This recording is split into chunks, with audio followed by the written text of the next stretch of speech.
2023년 10월. 저는 그날 오후 현관 앞에 놓인 택배 상자를 들고 들어왔습니다. 딸이 보낸 것이었습니다. 명절 선물처럼 간간히 뭔가를 보내는 아이였습니다. 사과나 배, 가끔은 핸드크림 같은 것. 요즘 젊은 애들이 좋아한다는 비타민도 한 번 왔고요. 그냥 그런 택배였습니다. 특별할 게 없는 박스를 열었습니다. 그 안에 편지 봉투 하나가 있었습니다. 저는 딸이 무슨 카드라도 넣어놨나 싶어서 꺼내 들었습니다.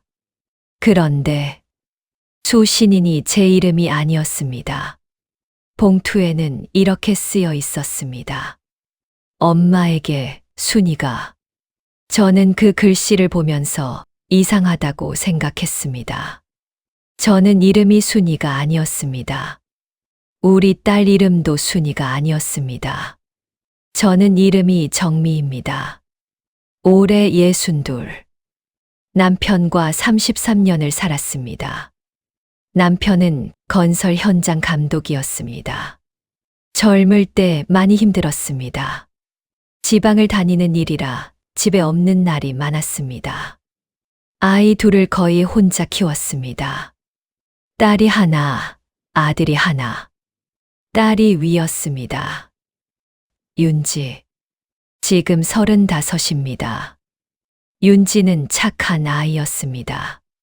어릴 때부터 말이 없고 조용하고 뭐든 혼자 하는 아이였습니다.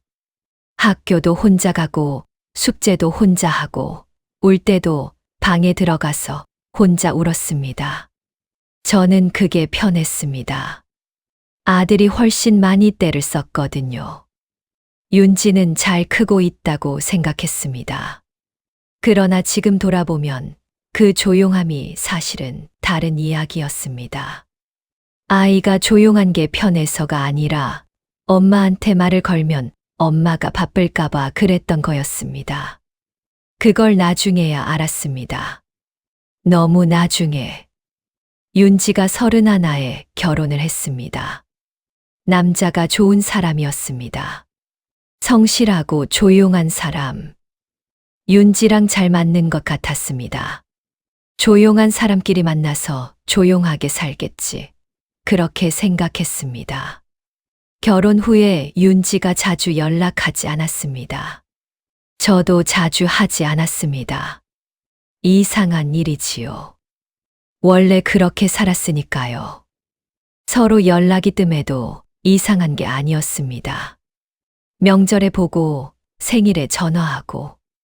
그게 우리 사이의 거리였습니다. 그런데 올해부터 윤지가 좀 이상했습니다. 목소리가 달랐습니다. 전화를 하면 응, 잘 지내 한마디 하고 끊었습니다. 짧은 대화였지만 그 안에 뭔가 없는 것이 있었습니다. 공기 같은 것이. 윤지의 목소리에서 늘 있던 어떤 감촉이 사라져 있었습니다. 저는 물어보지 않았습니다. 괜찮냐고 물으면 괜찮다고 할 게 뻔했으니까요. 그렇게 1년이 지났습니다. 저는 그 봉투를 한참 봤습니다. 엄마에게 순이가 누구지 딸한테 전화했습니다. 윤지야, 택배 왔는데. 왔어요? 잘 받으셨어요? 근데 안에 편지가 있는데 수신인이 이상해. 윤지가 잠깐 침묵했습니다. 그거요. 응. 순이가 엄마한테 쓴 거라고 되어 있는데 순이가 누구야? 엄마, 그냥 읽어봐요. 읽어봐도 돼. 네. 제가 넣은 거예요. 내가 넣은 거면 왜 수신인이 순이야? 읽어보면 알아요. 전화가 끊겼습니다. 저는 봉투를 들고 소파에 앉았습니다. 뭔가가 이상했습니다. 설명할 수 없는 이상함이. 봉투를 뜯었습니다. 편지지가 3장이었습니다. 손글씨였습니다. 윤지 글씨가 아니었습니다. 제가 모르는 글씨였습니다. 엄마에게. 저는 순이에요.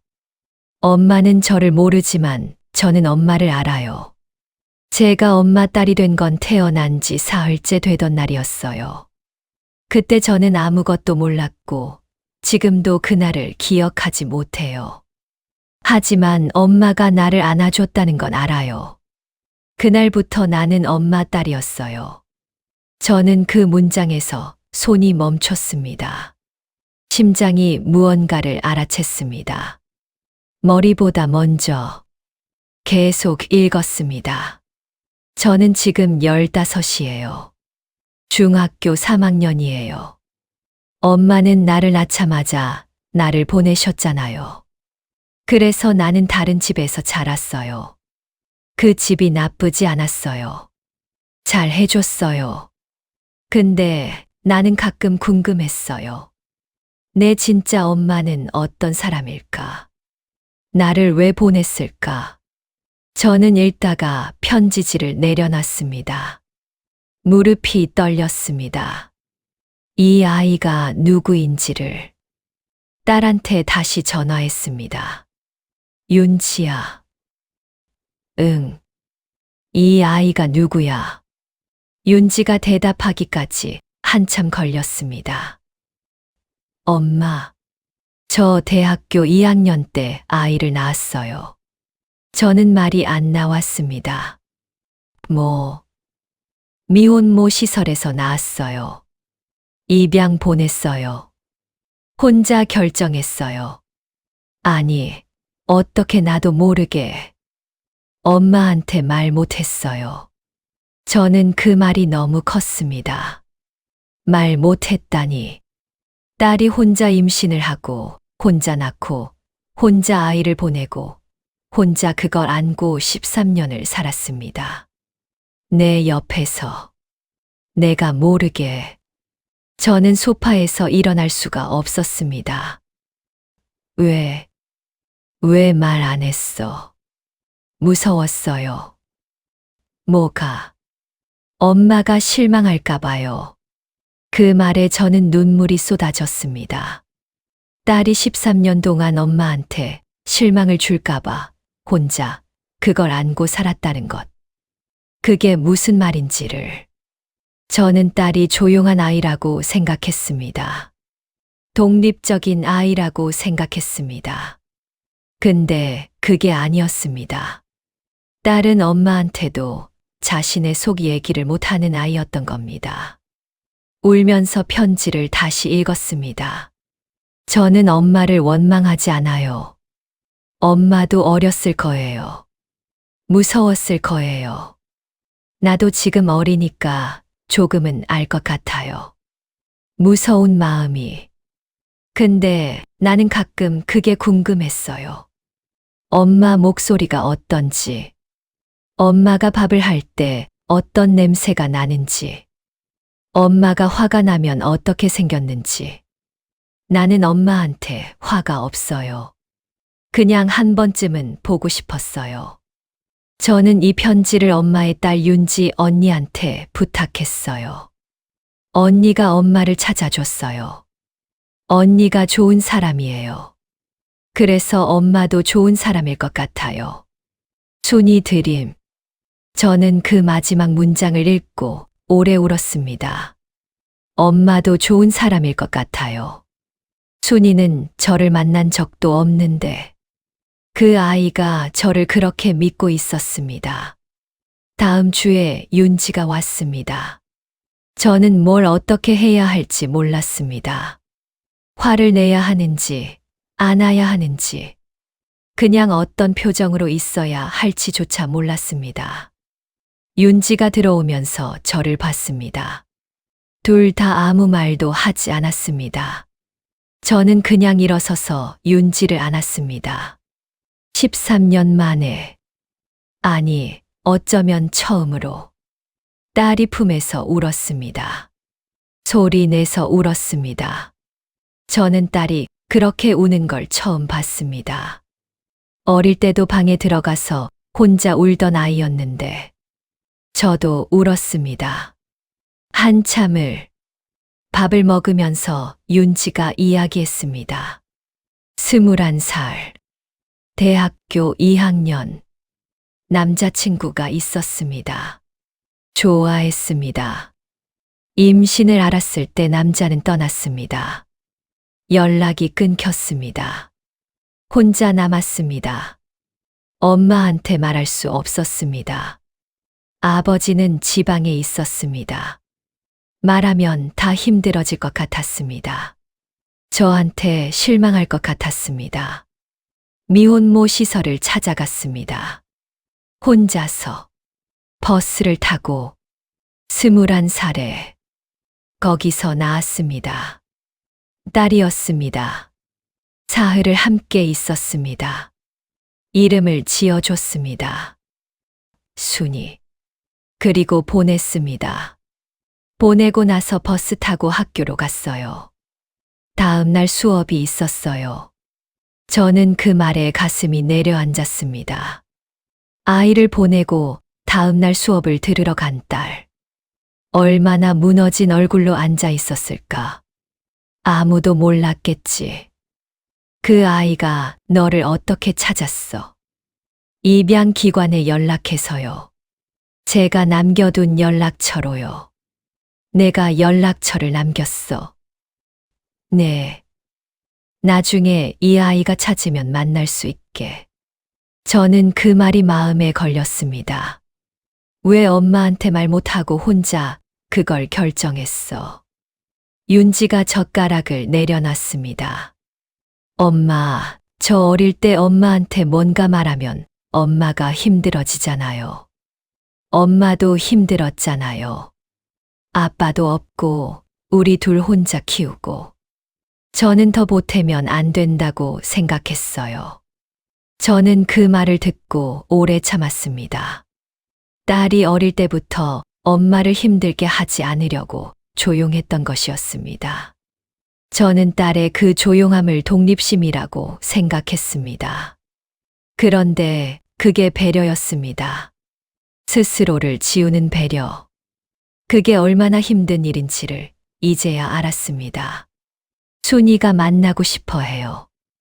윤지가 말했습니다. 나를. 엄마도 만나고 싶어 하는지 모르겠지만 순이가 엄마를 보고 싶어 해요. 저한테 연락이 왔어요. 편지 보내도 되냐고. 그래서 내가 편지를 내 택배에 넣은 거야? 네. 바로 연락처 드리면 엄마가 부담스러울까봐. 편지 먼저 보는 게 낫겠다 싶어서. 저는 그 생각을 한 딸이 대단했습니다. 15살 아이의 마음을 읽고 엄마의 마음도 생각하고 그 사이 어딘가에서 조심스럽게 중간 역할을 한 것이었습니다. 만날 수 있어요, 엄마. 저는 생각했습니다. 순이를 만난다는 게 어떤 의미인지. 순이는 윤지의 딸이었습니다. 그 말은 제 손녀였습니다. 단 한 번도 생각해 본 적 없는 손녀. 13년을 다른 곳에서 자란. 만나자. 제가 말했습니다. 만나야지. 카페에서 만났습니다. 윤지가 먼저 가 있었습니다. 저는 좀 늦게 들어갔습니다. 들어가기 전에 카페 유리 너머로 먼저 봤습니다. 중학생이었습니다. 키가 윤지만큼 됐습니다. 머리를 묶었고 청자켓을 입고 있었습니다. 손을 무릎 위에 올려놓고 윤지랑 뭔가 이야기하고 있었습니다. 저는 그 옆모습을 봤습니다. 코가 윤지를 닮았습니다. 눈매도 조금 닮은 것 같았습니다. 가슴이 이상하게 두근거렸습니다. 문을 열고 들어갔습니다. 순이가 저를 봤습니다. 저도 순이를 봤습니다. 한 3초쯤 그렇게 있었습니다. 순이가 먼저 말했습니다. 안녕하세요. 저는 대답했습니다. 안녕. 그게 다였습니다. 그런데 그 두 마디가 오래 떨렸습니다. 셋이서 앉아서 음료를 시켰습니다. 어색했습니다. 당연히 저는 순이한테 이것저것 물었습니다. 학교는 재밌어? 그냥 그래요. 좋아하는 과목은? 음악이요. 그래, 악기 해? 피아노요. 좀. 저는 그 대답에 가슴이 두근거렸습니다. 피아노. 누가 가르쳐 줬어? 입양된 집 엄마가요. 어릴 때부터. 잠깐 어색한 침묵이 흘렀습니다. 저는 조심스럽게 물었습니다. 거기서 잘 지냈어? 순이가 고개를 끄덕였습니다. 잘 지냈어요. 엄마 아빠가 좋은 분들이에요. 그렇구나. 다행이다. 근데 궁금했어요. 뭐가? 진짜 엄마는 어떤 사람인지요? 그리고 할머니는요? 할머니 저는 그 단어를 처음 들었습니다. 나한테 할머니? 네. 저한테 할머니가 있잖아요. 어떤 분인가 궁금했어요. 저는 그 말에 눈물이 날 것 같았습니다. 참았습니다. 여기서 울면 이 아이가 당황할 것 같았습니다. 어떤 사람 같아? 보니까 순이가 저를 봤습니다. 따뜻할 것 같아요. 저는 그 말을 듣고 그냥 웃었습니다. 울음이 웃음이 됐습니다. 카페에서 2시간을 있었습니다. 돌아오는 버스 안에서 저는 창밖을 봤습니다. 이게 무슨 일인가? 올해 62. 살면서 이런 날이 올 줄 몰랐습니다. 택배 상자 하나가 13년의 비밀을 꺼내 놓았습니다. 딸이 혼자 안고 살았던 것. 이름도 몰랐던 손녀. 그리고 제가 몰랐던 제 자신. 저는 좋은 엄마라고 생각했습니다. 힘들게 키웠고, 먹이고 입히고 학교 보냈습니다. 근데 딸이 가장 힘들 때 엄마한테 말할 수가 없었습니다. 그게 좋은 엄마인가요? 모르겠습니다. 근데 한 가지는 알 것 같습니다. 지금부터라도 딸이 말할 수 있는 엄마가 되어야 한다는 것. 그리고 순이한테 따뜻한 할머니가 되어야 한다는 것. 집에 와서 남편한테 말했습니다. 말 안 하려고 했습니다. 그런데 말 안 하면 저도 딸처럼 혼자 안고 살게 될 것 같았습니다. 그건 싫었습니다. 남편이 들었습니다. 말 없이 오래. 다 말하고 나서 남편이 말했습니다. 윤지가 그랬구나. 응. 몰랐어. 나도 몰랐어. 남편이 한참 있다가 말했습니다. 그 아이 순이가 어떻게 생겼어? 윤지 닮았어. 코가. 남편이 고개를 끄덕였습니다. 만나야겠네. 그 말이 저는 좋았습니다. 화를 내거나 숨기자고 하지 않고 만나야겠다고 한 것이. 30년 같이 살면서 처음으로 이 사람이 제 편이라는 게 실감났습니다. 그 택배가 온 지 6개월이 지났습니다. 순이를 3번 더 만났습니다. 처음엔 어색했습니다. 2번째도 어색했습니다. 3번째는 조금 덜 어색했습니다. 3번째 만남에서 순이가 물었습니다. 할머니, 저 가끔 연락해도 돼요? 저는 핸드폰을 내밀었습니다. 번호 저장해. 순이가 번호를 저장하면서 이름을 뭐라고 할지 고민하는 것 같았습니다. 저는 말했습니다. 그냥 할머니라고 해. 순이가 웃었습니다. 그 웃음이 윤지를 닮았습니다. 그 웃음이 저를 닮은 것 같기도 했습니다. 며칠 뒤 윤지한테 전화했습니다. 윤지야. 응. 그때 혼자서 얼마나 힘들었어. 윤지가 잠깐 있다가 말했습니다. 많이요. 미안해. 엄마가 왜요? 말 못하게 한 엄마였으니까. 윤지가 전화 너머에서 울었습니다. 저도 울었습니다. 앞으로는 말해. 힘든 거, 힘들다고. 네. 엄마가 들을게. 네. 그 두 글자가 이 나이에 제가 들은 말 중 가장 컸습니다. 저는 그 택배 상자를 버리지 않았습니다. 지금도 옷장 위에 있습니다. 아무것도 담겨 있지 않습니다. 상자만 있습니다. 근데 볼 때마다 그날이 떠오릅니다. 편지를 꺼내던 손, 수신인을 읽던 순간, 딸의 목소리, 순이의 옆모습, 남편이 한 말, 만나야겠네. 어떤 상자는 비어 있어도 안에 가득 차 있습니다. 그 상자가 오지 않았으면 저는 몰랐겠지요.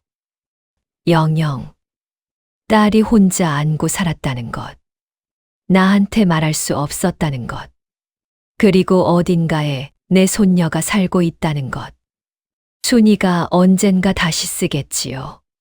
편지를. 이번에는 수신인이 제 이름일 겁니다. 정미 할머니께. 그 편지가 기다려집니다. 이 이야기를 읽는 분들에게 오늘 딸한테 전화 한 통 해보세요. 아무것도 아닌 이야기여도 됩니다. 그냥 엄마 여기 있다고.